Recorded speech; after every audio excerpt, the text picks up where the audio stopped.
Buenos días, sean bienvenidos al primer webinar de la Escuela de Letras que tiene por título Literatura y Cultura Pop con la profesora Violeta Ibarra. Quiero señalarles que primero la profesora hará su presentación y posteriormente tendremos unos minutos para contestar las preguntas. Para hacer las preguntas, por favor, vayan al espacio que se encuentra en la barra inferior de preguntas y respuestas. Y para cualquier comentario pueden utilizar el chat. Bien, vamos a esperar a la profesora Violeta para poder comenzar.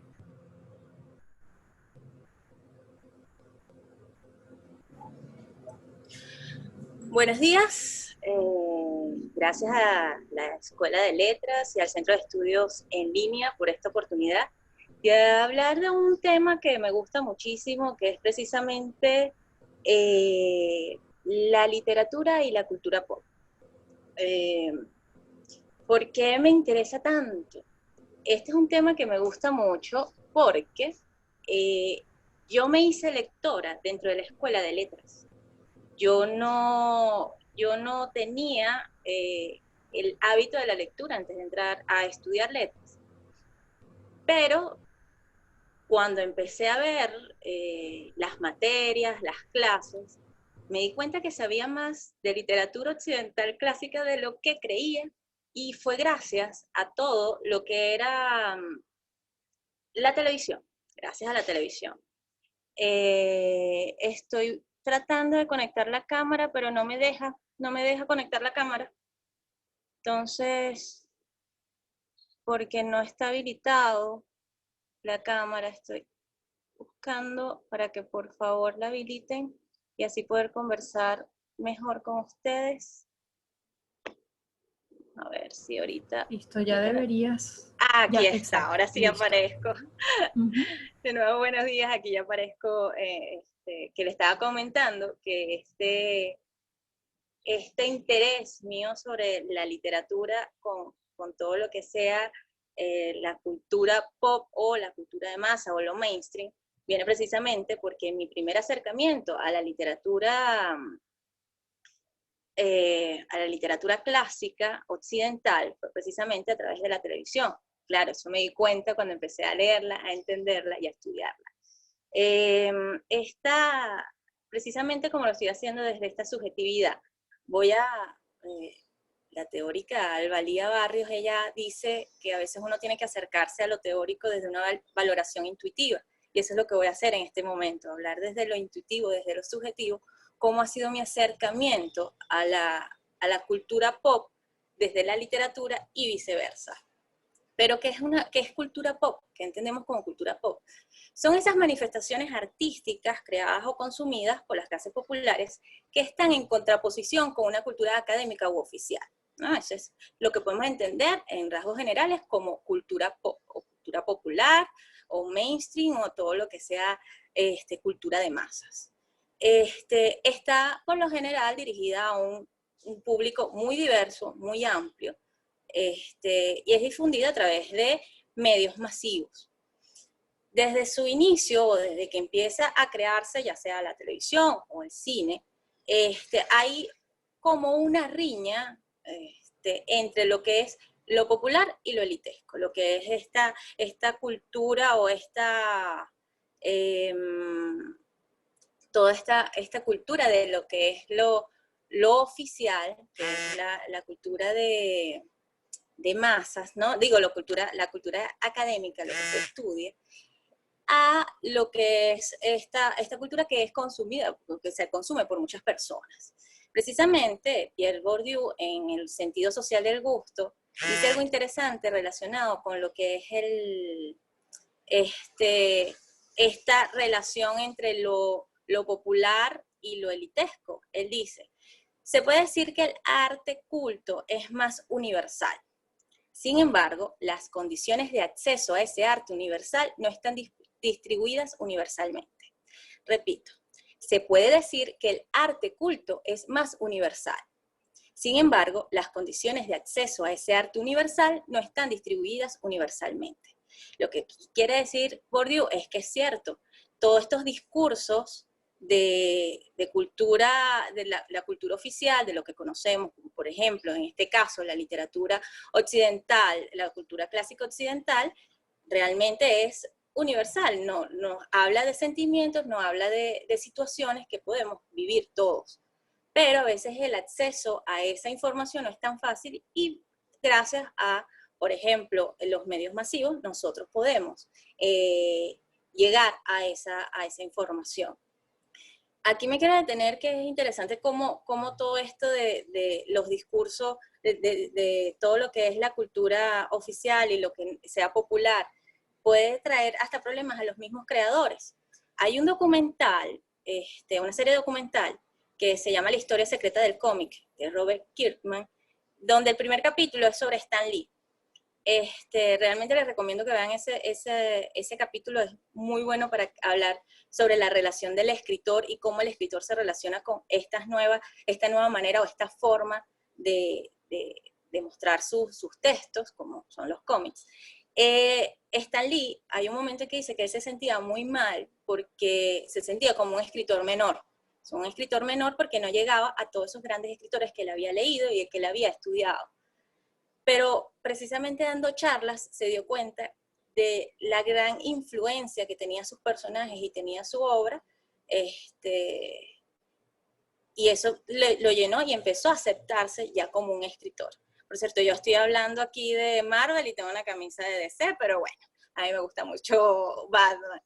Pero es la idea, ¿no? Que hasta los mismos creadores de estos discursos dentro del mainstream a veces se sienten culpables porque no llegan a estos grandes escritores que han estudiado y leído, pero al final están llegando con esos mensajes a muchísimas personas también, y son los mensajes que han venido estudiando desde muchísimo tiempo antes. Y eso lo vamos a ver más adelante con varios discursos ficcionales. Hablando de discursos ficcionales, otra cosa que me parece interesante es que a todos nos gusta que nos echen cuentos, ¿verdad? A todos nos gusta que nos cuenten cosas, que nos cuenten historias. Entonces, desde el principio de los tiempos. Tanto así que en la prehistoria se reunía un grupo de personas alrededor del fuego a escuchar historias. Y esto fue cambiando poco a poco, teníamos los aedos, después vinieron los trovadores, toda una tradición oral.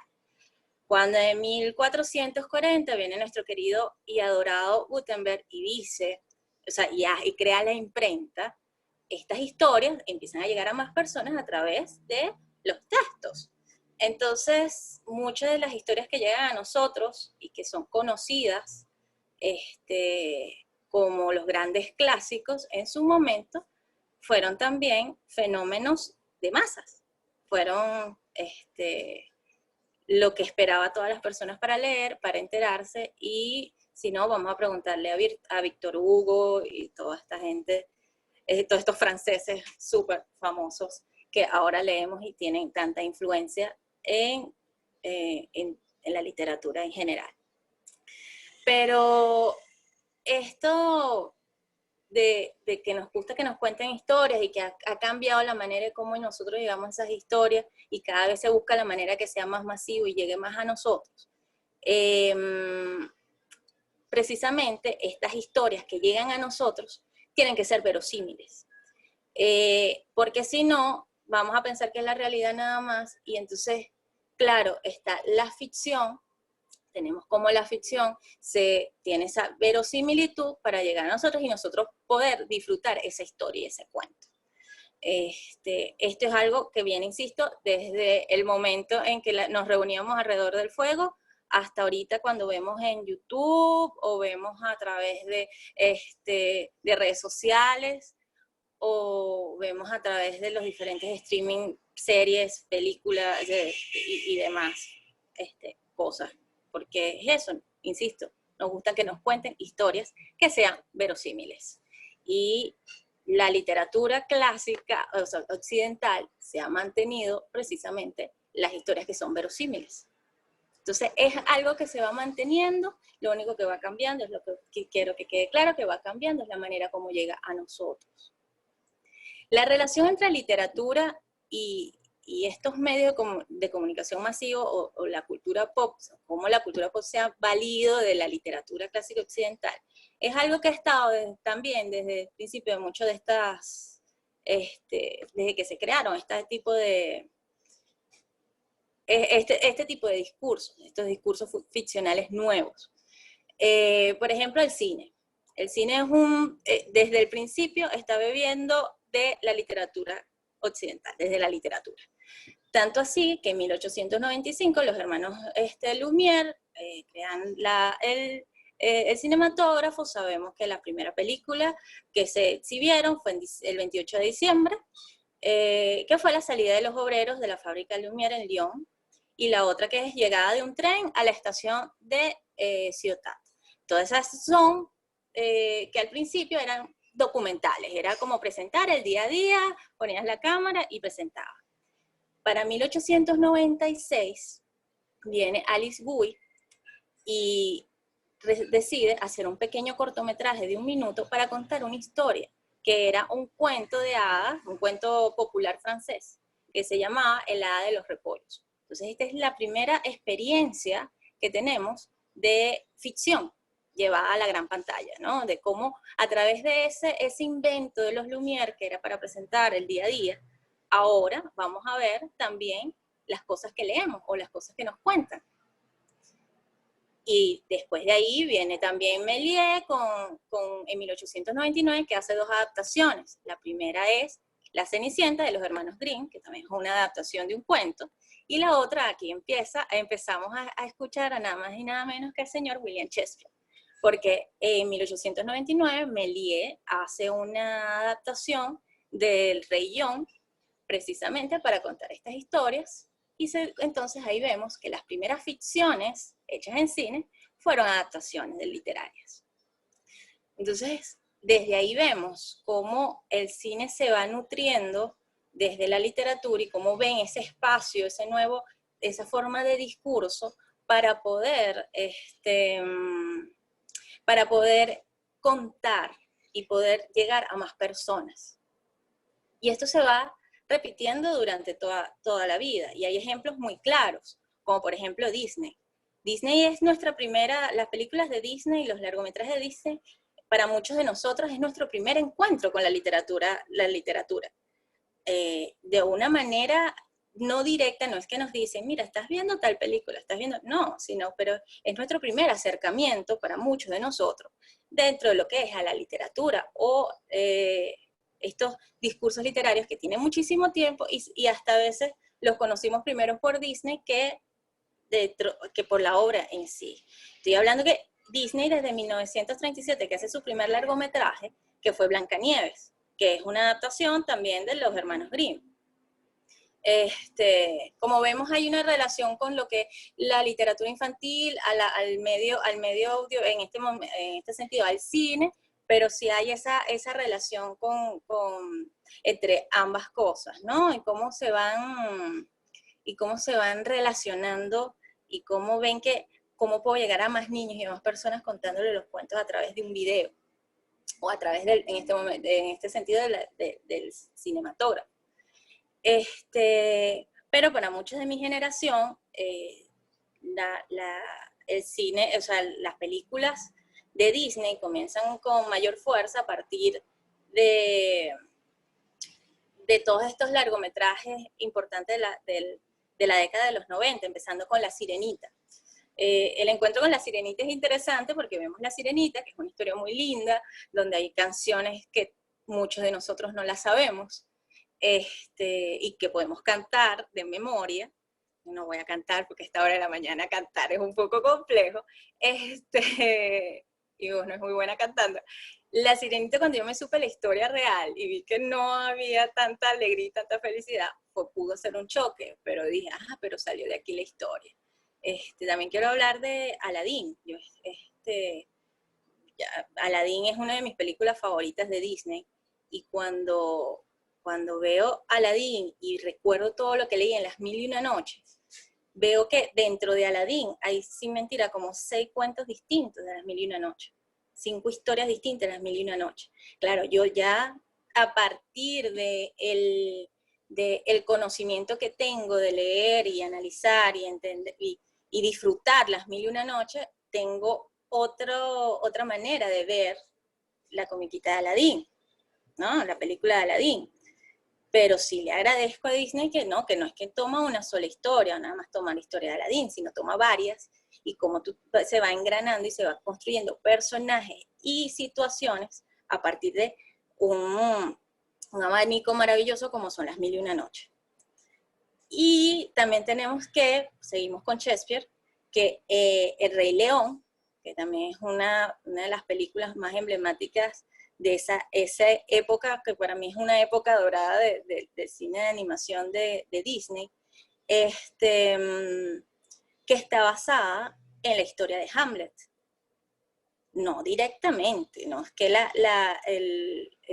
argumento principal, bueno, sí tiene que ver, sea Hamlet totalmente, pero sí ahí se ve la historia de la venganza, de mi padre, mataste a mi padre y tengo que vengarme, no me siento, tengo el fantasma de mi padre que me está diciendo constantemente que debo vengarlo y lo tengo acá, y que puede llegar a la locura, pero no llega al estado de locura que conocemos de Hamlet. Shakespeare es muy interesante con todo lo que es la cultura popular y no nada más en el cine. Hay sin fin de series, por ejemplo, no sé ustedes, pero yo veía muchas series juveniles, como Salvado por la Campana, como por ejemplo, todo moderna, más para acá que también está todo lo que tenga que ver con Nickelodeon y todas estas series que se hacían directamente para jóvenes, preadolescentes. Siempre hay, cuando se habla de una escuela, siempre hay una representación de Shakespeare, siempre hay una representación de Romeo y Julieta. Yo me acuerdo que yo el primer libro que le pedí a mis papás que me compraran, porque quise, tendría como unos 13, 14 años, fue Romeo y Julieta. Pero porque yo había visto la película de Zeffirelli y me había parecido lindísima. Además, como siempre, en este tipo de series aparecía una representación de Romeo y Julieta. Yo decía, ay, no, esto debe ser muy bueno. Me acuerdo que cuando empecé a leer eso, que estaba en un idioma que yo no entendía, fue así como, pero sí, yo lo veo en la serie distinto. Claro, ya después más adelante leí Romeo y Julieta y entiendo muchísimas cosas y lo disfruté más. Pero fue al principio un choque, porque como nos lo presentan de una manera fácil, pero yo me acuerdo que dije, yo quiero leer Romeo y Julieta porque es constante el uso de Romeo y Julieta, o la utilización de Romeo y Julieta en series, en diferentes dibujos animados, y sobre todo también en películas. Recordemos que en 1996 se hace Bart Luhrmann hace esta maravilla, esta adaptación que usa el texto tal cual, literal, de la obra de Shakespeare, y la pone en un contexto moderno, con colores, con música, y tú crees que estás viendo algo actual y te están hablando en este idioma que cuando yo tenía 13 años pensaba que era totalmente distinto.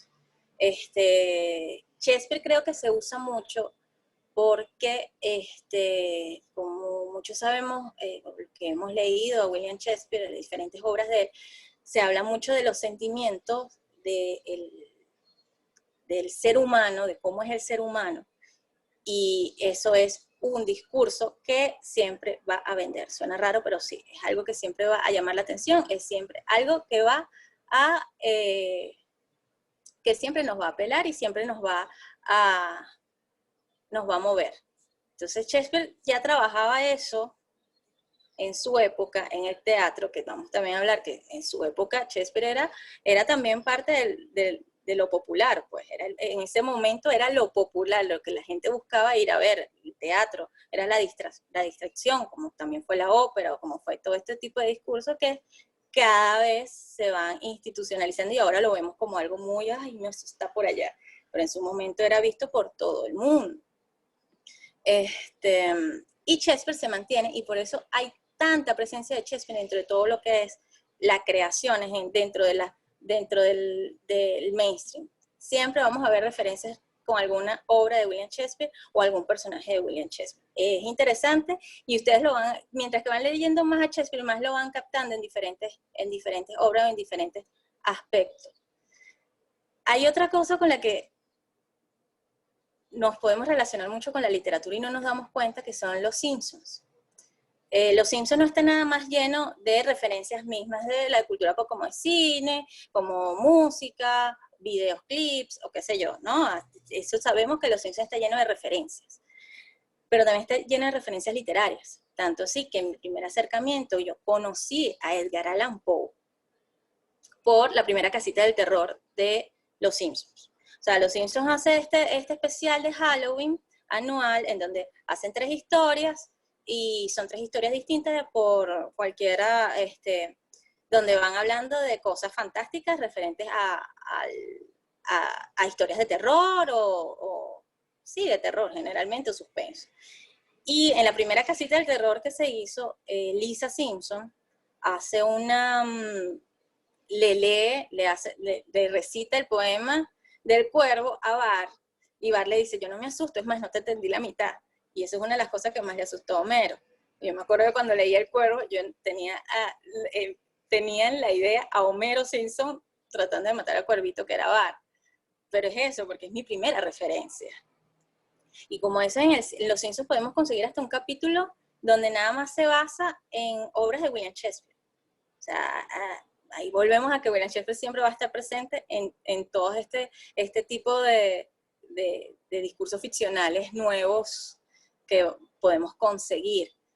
Volviendo a William Shakespeare, hay varias experiencias donde, por ejemplo, desde Twitter, hacen 2 cuentas de Twitter donde una es Julieta y otro es Romeo y se van tuiteando como cada una de las cosas. Eso fue hace como 5 años, surgió esa experiencia. Y entonces los personajes eran un tuitero distinto, iban haciendo Romeo y Julieta a partir de tweets. Eso es una opción. Ahorita me imagino, yo no uso TikTok, que a lo mejor en TikTok también hay una cosa así y no lo sabemos. Yo por lo menos porque no uso esa red social. Pero sí, volviendo a Los Simpsons. En Los Simpsons vamos a conseguir muchísimas referencias literarias y ellos sí te dicen, esto es de tal libro. Es lo muy bueno de Los Simpsons, que si le dan como le dan la importancia al autor. Pero eso no nada más ocurre dentro de la televisión, dentro de Hollywood. También ocurre dentro de acá. Las telenovelas es una cosa con la que muchos nos podemos, ahorita no tanto, pero gente de mi generación o anteriores se puede relacionar mucho con la telenovela. Primero la telenovela como tal, sí, la telenovela venezolana era escrita por muchas personas y sobre todo había gran cantidad de licenciados en letras relacionados con el medio de la televisión. Eran personas que leían mucho sobre literatura clásica, sobre literatura occidental. Y eso se ve reflejado entre las telenovelas, por ejemplo. También dentro de lo que es las primeras ficciones que se comenzaron a hacer aquí en Venezuela, para 1954 más o menos, se hace un programa que se llama Cuento Venezolano Televisado. Esto se hacía en el Canal 5, la televisora nacional, en 1954 o 1955, y en este aspecto lo que se hacía era que se representaban cuentos venezolanos. Se representaban cuentos venezolanos y siendo el primero, La Virgen no tiene cara, de Ramón Díaz Sánchez. Y se iba haciendo la representación de cada uno de estos cuentos, se hacía el guión y se hacía la representación. Entonces ya desde ahí vemos que hay también dentro de la historia de la televisión venezolana, ya también hay esa relación directa, o cómo buscar, como que yo quiero crear ficción, que voy a usar para crear ficción, lo primero que tengo a la mano, que es la literatura. Vamos a llevar esto a este nuevo medio. Entonces, siempre va a haber como una relación. Yo tratando de recordar ejemplos de telenovelas. Hay un ejemplo que a mí me gustó mucho esa telenovela, porque yo me acuerdo que estaba en el colegio y la veía en las tardes, que se llama Pura Sangre. Y se la pasaba en Radio Caracas, televisión, y era de Julio César Mármol. Esa novela es de 1994-1995. Esa a su vez es un remake de otra telenovela de los años 70, del 78, que es La Fiera, que también es de Julio César Mármol. Pero lo interesante de esa novela, que está dentro de lo que es el llano venezolano, se hace referencia no de uno, sino de 3 libros distintos. Estamos hablando de 2 de Shakespeare, como son La Fierecilla Domada y Romeo y Julieta, y Los Hermanos Karamazov de Dostoyevsky. Eso se ve reflejado dentro de la trama de la telenovela. Entonces, también tenemos eso ahí, porque muchos de nosotros crecimos viendo telenovelas y tenemos ese chip que cuando vemos y yo yo esto lo he visto en algún lado, ¿dónde fue que lo vi? ¿Dónde fue que...? Y es eso, tenemos la relación, como lo que vemos, como lo que vimos de entretenimiento, eso nos va quedando y nos va creando, o nos va creando la costumbre o relacionarnos un poco más rápido con lo que estamos leyendo. Como estos casos hay muchísimos. Podemos hablar de Orgullo y Prejuicio y cómo con esto podemos empezar y relacionarlo con las comedias románticas, siendo El diario de Bridget Jones directamente te dice, yo estoy haciendo una versión moderna de Orgullo y Prejuicio, directamente, tanto así que mi personaje se llama Darcy, Mr. Darcy. O sea, desde ahí. Y es interesante esos paralelismos que podemos conseguir, o cómo leyendo Orgullo y Prejuicio encontramos la trama de cualquier screwball comedy que podemos haber visto de los años 30, a ver comedias románticas de los años 80, 90. Teniendo en cuenta toda la historia de Elizabeth Bennet con Fitzgerald Darcy. Y así podemos hacer muchas relaciones de cómo a través de series, películas, comiquitas, comerciales, cómics, nos podemos ir relacionando o podemos encontrar esa relación con la literatura clásica, la literatura occidental. Porque al final a todos nos gusta que nos echen cuentos, porque es verdad, la cultura pop es mainstream y podemos conseguir, como podemos conseguir maravillas, podemos conseguir cosas que no son tan buenas, como dentro de la misma literatura podemos conseguir maravillas y encontrar cosas que no son tan buenas, porque es un discurso que va a defender su calidad de sus creadores y cómo lo están creando. Si tienen una verosimilitud y una realidad cuando yo me estoy encontrando con ese texto o con esa película o con ese o con ese tweet. O sea, yo me estoy viendo, o sea, si es verosímil, lo siento real, siento que me están contando una historia, lo voy a ver. Si no, lo rechazo. Y eso pasa con cualquier cosa.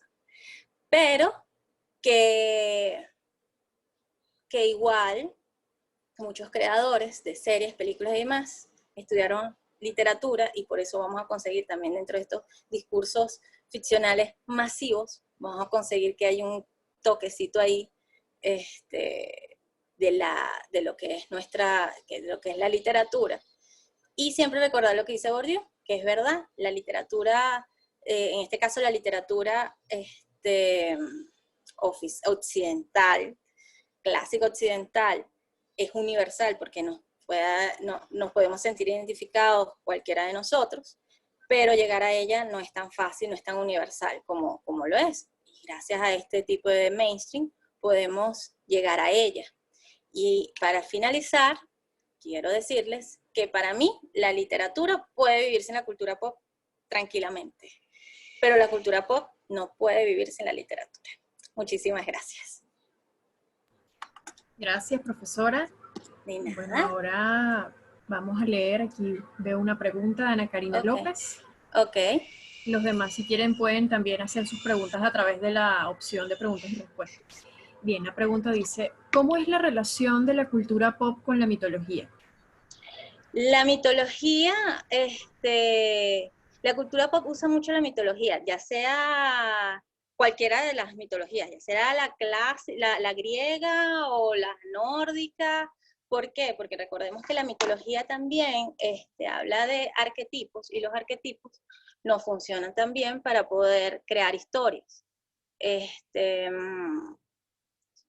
A ver, o sea, hay un ejemplo súper claro como es Thor dentro del mundo Marvel.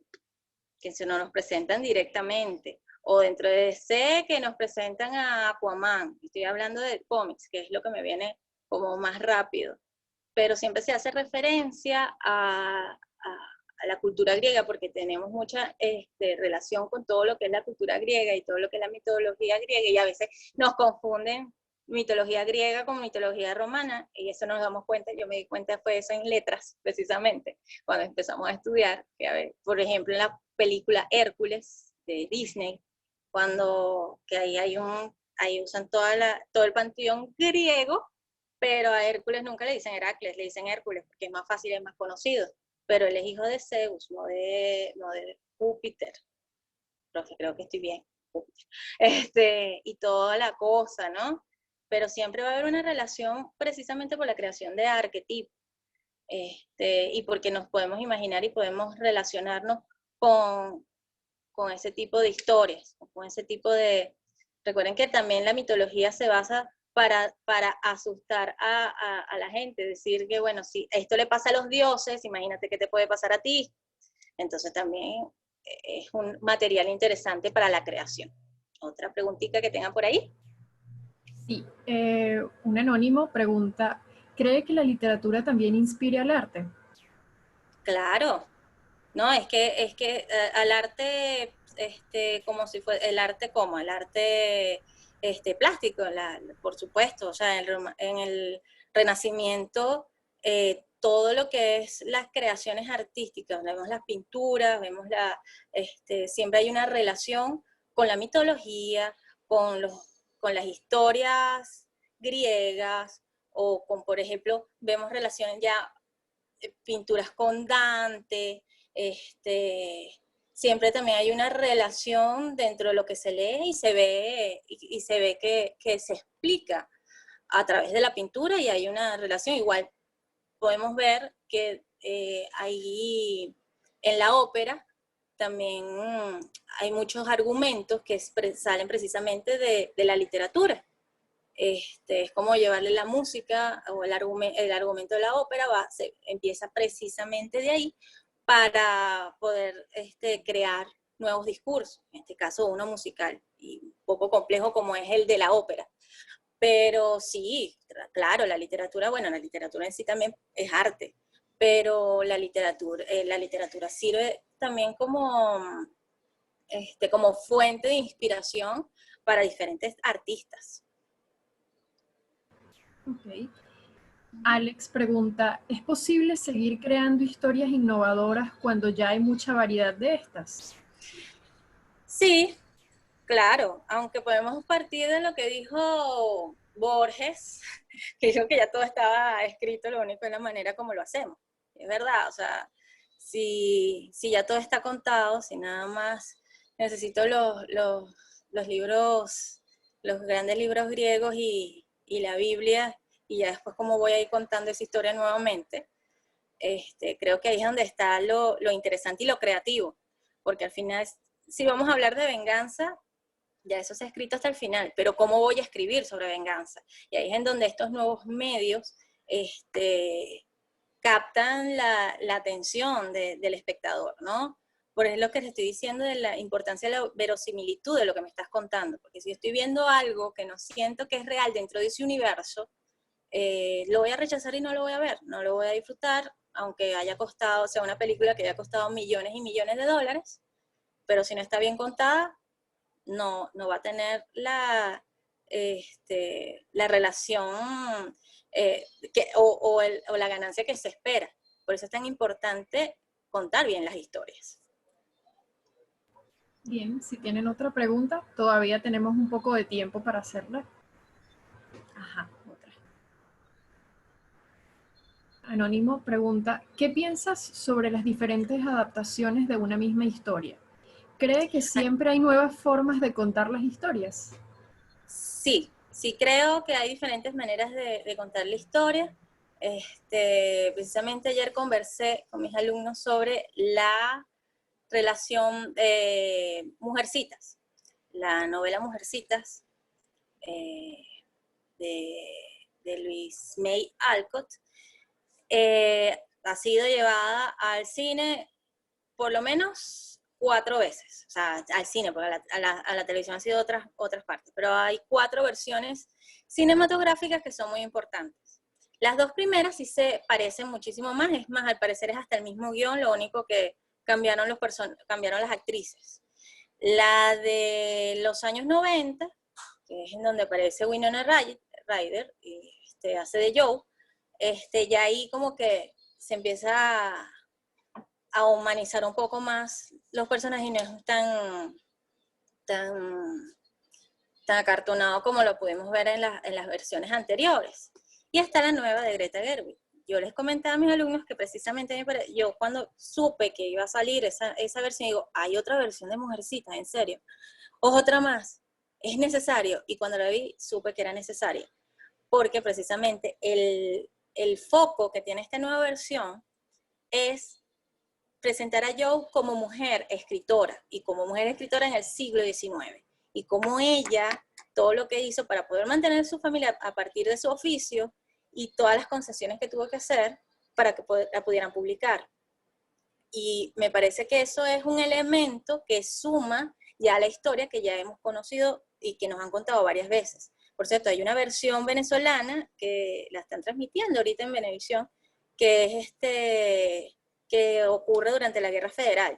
Y está muy bien hecha. Es una muy buena adaptación que va cambiando y tiene alguna relación más con la telenovela que estamos acostumbrados, pero es una muy buena adaptación al espacio, al tiempo, y están contando otras cosas, pero basándose siempre en el argumento. Y creo que eso sí, pues siempre vamos a basar un argumento, pero ¿cómo cuento eso? Y por eso siempre se va a renovar la historia, siempre va a ser distinto y siempre va a ser siempre va a ser enriquecedor, y nos vamos a relacionar con eso y nos va a gustar o no, y como les digo, siempre y cuando nos cuenten bien y nos parezca real lo que nos están contando. Alex pregunta, ¿cuál es la mejor manera de llevar tu propia historia al mundo? Bueno, dependiendo, primero tienes que tener claro la historia que quieres contar. Yo creo que eso es importante, tener claro la historia que quieres decir, que quieres contar, y qué medio quieres usar para eso. Porque no es lo mismo contarlo desde hacer un cuento o hacer un cortometraje, o hacer un video de YouTube porque quiero ser youtuber, porque son diferentes formas de poder contar una historia. Creo que lo más importante es eso, tener claro lo que quiero contar, el medio que quiero usar y a quién se lo quiero contar, porque eso también es importante. Yo creo que mientras que tengas claro eso, puedes hacer o adaptaciones o puedes hacer tus propias historias. También leer mucho, si por ejemplo es un tema que te interesa, qué tema te interesa, y leer sobre eso. Eso te puede, tómalo no como no como algo de que, bueno, yo quiero hacer las adaptaciones y ya, ¿no? Sino te puede, a lo mejor no es un tema que sea directamente ese, sino es algo que te va llamando la atención, o dice, yo puedo contar esta historia de esta manera. Entonces, eso también te permite conocer y te permite crear, pero creo que sí es importante leer y poder tener muchas referencias en relación a lo que quieras crear. Daniel Valente pregunta, ¿piensa que la cultura pop ha distorsionado las historias clásicas a través de las adaptaciones? Claro, sí las ha distorsionado. Yo di ahorita el ejemplo de Hércules, ¿no? Yo siempre pensé que Hércules era Hércules. Cuando entra a la escuela de letras y empiezo a decir, no, es Heracles, y yo, ¿pero por qué? Si en la comiquita de Disney es Hércules. Pero ahí es cuando yo también, ya uno empieza a crear que hay unas concesiones que se hace desde Hollywood para poder llamar más la atención. Entonces puede pasar. Lo mismo me ocurrió cuando leí Frankenstein, de Mary Shelley. Cuando yo leí Frankenstein, yo me acuerdo que yo estaba esperando a Igor. ¿Dónde está Igor? ¿Dónde está Igor? Nunca apareció Igor, porque Igor no aparece en la versión literal, en la versión de Mary Shelley. Pero cuando y hacen la versión de teatro, para teatro de esta obra, crean este personaje de Igor, y eso fue el que llegó a Hollywood. Entonces eso es lo interesante, ¿no? Que también porque como les estaba explicando antes, ¿qué necesitas tú para contar esa historia? En este caso necesitaba como un personaje extra para que tampoco se viera la soledad del doctor Frankenstein, que a diferencia del libro es necesaria esa soledad, pero para teatro no le iba a dar la realidad a eso que se estaba contando. Entonces por eso que se crea ese personaje, y se van creando personajes así, que puede ser bueno, puede ser malo, va a ser también dependiendo de la calidad y cómo nos llega a nosotros. Pero sí, obvio que sí hay una distorsión, y por eso es que siempre hay que volver al libro, y cuando leemos las adaptaciones, generalmente decimos el libro es mejor. Son muy pocos los casos en los que pueden decir, no, es que el libro es mejor. El libro es mejor que la película es mejor que el libro. Son muy pocos los casos, pero ha ocurrido que tú lees el libro y dices, no, me gustó más la película. Pero por eso siempre es bueno volver, si ya sabemos que eso parte de alguna cosa, volver al libro. A mí me pasó hace poco que vi la serie poco ortodoxa, y la serie como tal no terminó de convencerme, porque había como algo que no, y lo que quiero es leer el libro para ver si eso que no me gustó de la serie como tal es de la historia, o es algo que es una concesión que se hizo en la serie para poder hacerla más televisiva. Entonces, a partir de ahí leer el libro, que eso también pasa mucho, que a partir de adaptaciones a mí me pasa muchísimo que me da la oportunidad de buscar ese libro, leerlo y entender si de verdad hubo si eso que me gustó o no me gustó es algo del guionista o del creador de la historia, o es del libro como tal. Entonces, siempre es bueno volver al libro donde se adaptó. Anonymous pregunta, ¿qué necesita una obra de la cultura pop para llegar a ser literatura? ¿Veremos alguna vez a un creador pop galardonado con el Premio Nobel de Literatura? Bueno, ya tenemos alguien de la cultura pop que tiene un Nobel de Literatura. Tenemos a Bob Dylan. Y yo sí creo que deberíamos como abrir un poco más el espectro y pensar en la calidad de las historias que nos cuentan, que por el hecho de que sea para las masas, o que lo lea o lo vea muchísima gente, no significa que no tenga una calidad importante.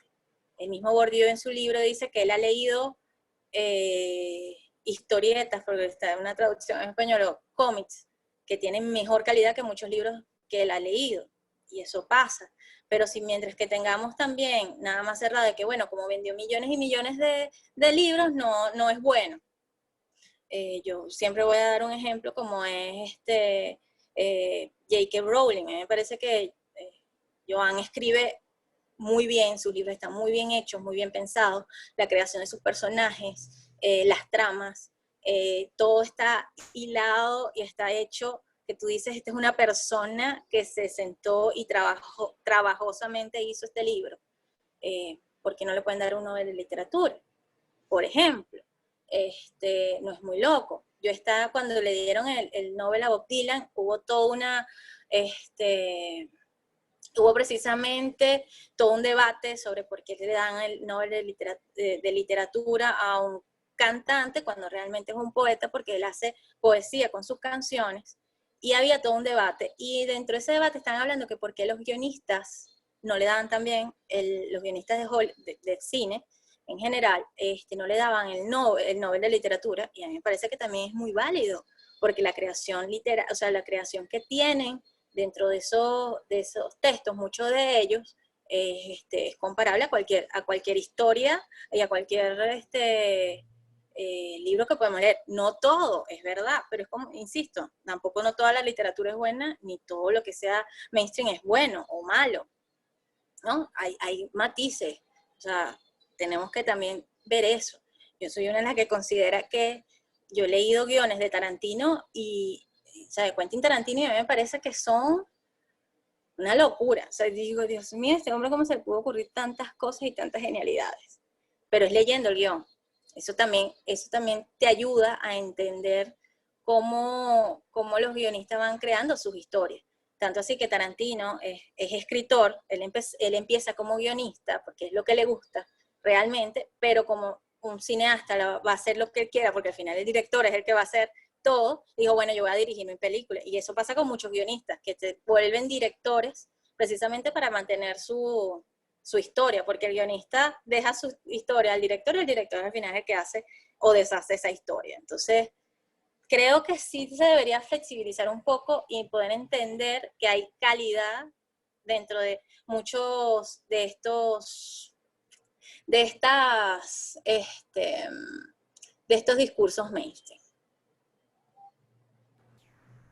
Andrea pregunta, ¿cuáles crees que serán los clásicos de las próximas generaciones, partiendo de las obras de la cultura pop?